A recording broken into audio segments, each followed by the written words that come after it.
Ragnarok. Written by Alydia Rackham. Read by Maria Chester. If this is to be our end, then I would have them make such an end as to be worthy of remembrance. Theoden, King. The Two Towers.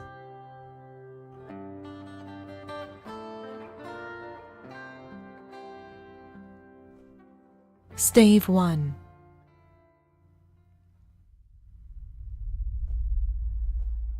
Thunder rumbled. It echoed between the stone buildings of Baker Street in the midst of this ancient Midgardian city known as London.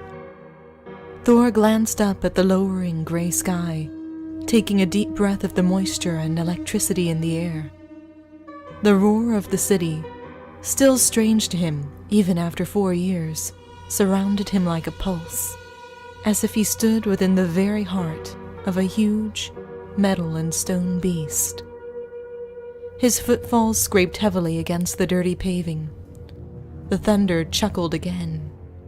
He halfway smiled as he put his hands in the pockets of his jacket, the wind picking up and whistling down the alley.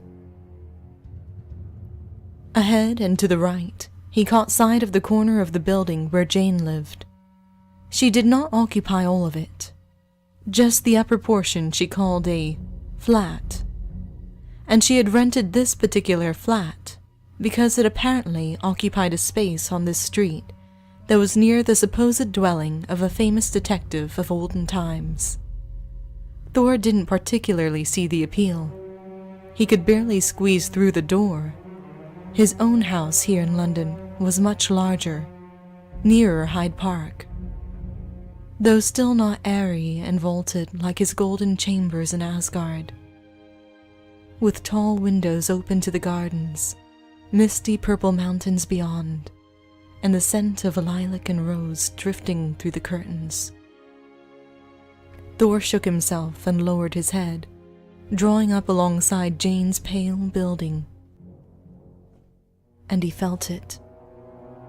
Something tingled on the backs of his hands and down his neck. He stopped. The air had fallen still, but high above, the clouds rolled and darkened. A chill cooled his skin. He narrowed his eyes and slowly turned around. The long, narrow alley behind him stood empty. Nothing stirred, and the traffic noise quieted, as if the whole of London held its breath. Then, wind. It started as a low, restless breeze, then snarled down the alleyway, tossing trash and leaves ahead of it. It built in strength, snatching at Thor's clothes and long hair. The clouds turned to black. The street lamps flickered on. Thor drew his hands out of his pockets, his heartbeat picking up. The wind began to swirl in one place, 50 paces ahead of him in the alley. Mist gathered in its binding, and leaves and papers lashed the alley walls. The pillar of cloud grew dark, sprouting roots that spread like tentacles across the paving. Suddenly, the reek of rotting corpses rolled across Thor, driving him back 3 steps. He flung off his jacket, exposing his red Asgardian tunic. Quickly, he slapped his shoulders with his hands, and his armor bloomed across his chest, rippled down his arms, encased his legs, and billowed out behind him in a scarlet cape, all rattling and jingling like summer rain. Mjolnir's heavy weight slapped into his right hand, and he curled his fingers tight around the leather, feeling the very metal of the hammer thrum in its depths. The dark mist ahead of him solidified, intensified, took shape. A winsome form, as tall as he, but lithe as a blade. He could soon make out the dangerous curves of a woman. And then, with an icy rush, the fog blew away, revealing she who wore a battlesuit of wrapped midnight edged in silver, with raven hair hanging like a torn veil around her snow-white face. Black was the skin around her eyes, making her sharpened features ghastly as a skull. She carried no weapon, and yet Thor felt a horrid dread crawl through him as that stench filled his throat. Her pale lips smiled, but she said nothing. Thor never tore his eyes from her. "Who are you?" he asked.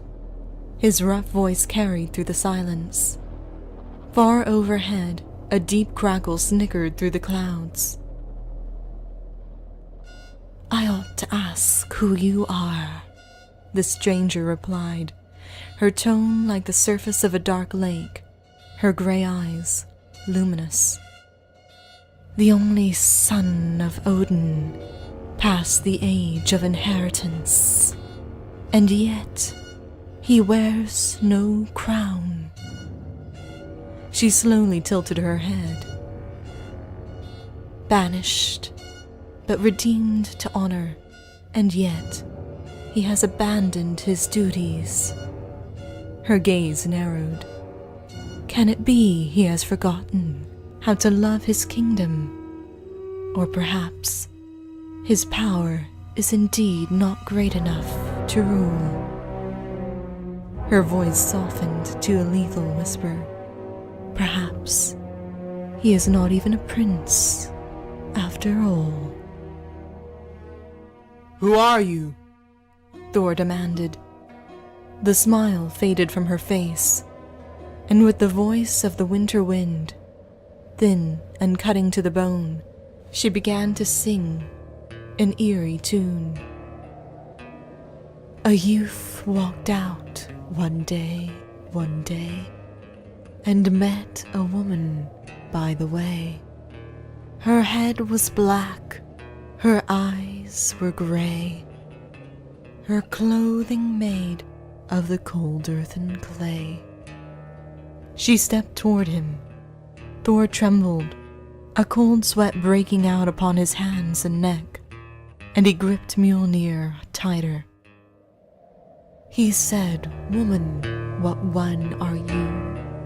What country do you belong unto?" She sang, the wind building around her hands, the thunder mounting in the skies. "My name is Death. Hast heard of me? All kings and princes bow down unto me. And you, fair youth, must come along with me." Her eyes blazed. A fiendish grin flashed across her face. Thor leaned back and hurled Mjolnir at her with all his strength. It slashed through the air, cracking like a whip. She flung out her arm and caught it. Her fingers wrapped around its head, its mighty weight shivering in her grasp. Thor staggered upon the end of his throw, staring, feeling the earth tip beneath him. Death gazed past the shaking hammer directly into his eyes, and then she squeezed.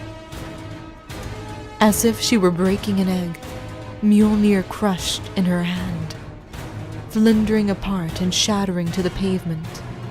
The great handle tumbled onto a pile of ash, and there, by the will of a finger and thumb, lay the invincible, immortal thunder call, the hammer forged in the very depths of a star, the weapon Thor had wielded as his own arm since boyhood. Utterly riven and utterly dead.